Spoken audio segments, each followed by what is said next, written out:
Hello, bestie! Kamusta? Ito na naman ang inyong cake fairy and at the same time, full-time home baker. Dito nga ay gumawa ko ng christening cake with printed topper.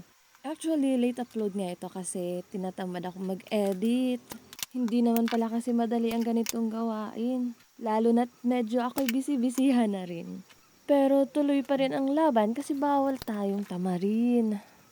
Ginawa ko nga ang cake na ito ng 12 midnight. Kasi ang pick-up time ni client is 7 a.m. May mga pagkakataon talagang susubukin tayo ng panahon.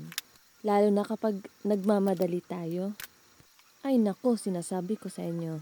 Panahon yan ng mga kapalpakan. 8 p.m. nga, tapos na ako mag-frosting. Toppers na lang sana yung ipiprint ko.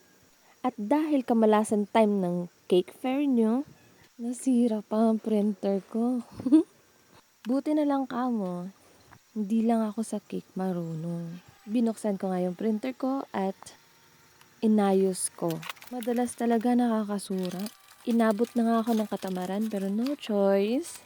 Kasi kapag hindi natin nagawa ang cake, baka kinabukasan nakapost na ako sa Facebook.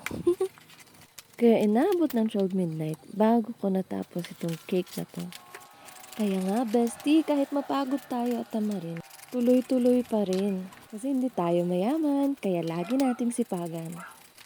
Pero inaamin ko, hindi naman talaga sa lahat ng pagkakataon masipag ako.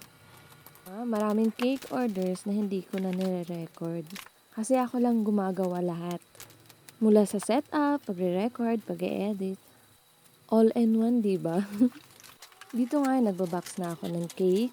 Ginagamitan ko lang ito ng chipboard at cling wrap. Maraming salamat sa panonood, bestie. Hanggang sa muli. Bye-bye!